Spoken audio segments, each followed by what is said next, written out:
আচ্ছা বলুন তো, শীতের দিনে হাঁসের মাংস খেতে খুব ভালো লাগে না? লাগে তো?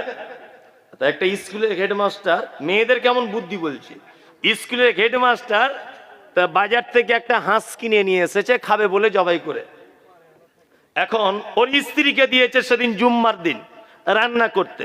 তোর স্ত্রী রান্না বান্না করেছে, মাস্টার স্কুলে যাওয়ার আগে, নামাজ পড়তে যাওয়ার আগে ওর স্ত্রীকে বলছে, সাবিনা কষে কষে ভালো করে রান্না করিও, আর রান দুটো আমাকে দিবে, দুটো রান আমাকে দিবে, যেটাকে লেগ পিস বলছে। এই রান দুটো বুঝেন তো, রান দুটো আমাকে দিবে, কিন্তু বাকিগুলো তোমরা খাইও।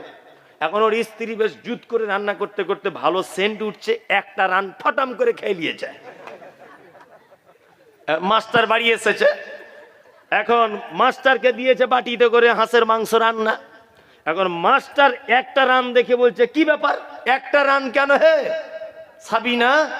তখন সাবিনা কইছে, তোমায় কে চাকরি দিয়েছিল কহ তো? বলছে কেন? বলছি তুমি লেখাপড়া জানো? হ্যাঁ, পাগল নাকি তুমি? হাঁসের কটা ঠ্যাং হয় যে তোমাকে দুটা দিতে হবে? হাঁসের তো একটাই ঠ্যাং হয় হে।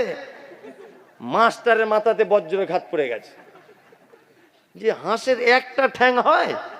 বলছে হ্যাঁ, হাঁসের একটা ঠ্যাং, আমি প্রমাণ করে দেখিয়ে দিব। মাস্টার তখন বলছে, আমিও দেখিয়ে দিব হাঁসের দুটো ঠ্যাং। মাস্টারের বউ বলছে, আমিও দেখাবো একটা ঠ্যাং। মাস্টারের বউ বলছে, যদি একটা ঠ্যাং দেখাতে না পারি তোমার ভাত খাবো না। মানে এক তো তর্ক বিতর্ক চলছে।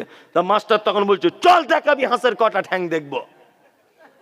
শীতকালে দেখবেন পুকুর পাড়ে হাঁস একটা ঠ্যাঙে দাঁড়িয়ে থাকে, দেখেছেন? দেখেছেন?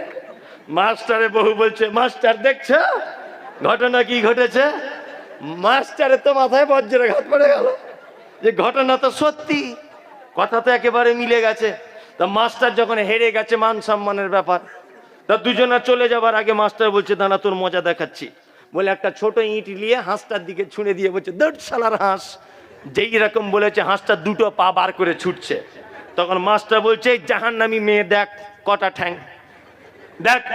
তখন মাস্টার স্ত্রী বুদ্ধি কেমন দেখুন, মাস্টারি স্ত্রী তখন বলছে, এতক্ষণ কটা ঠ্যাং ছিল?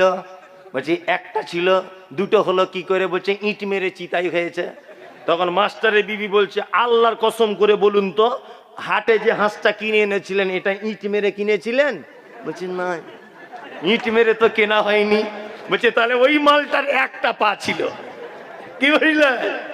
এই হচ্ছে ওদের বুদ্ধি, ওদের পাল্লায় যে পড়েছে আন্ডার প্যান্ট পরে ঘুরতে হয়েছে, বুঝলেন না? তার 12টা বেজে যাবে, খুব সাবধানে থাকবেন ওদের থেকে।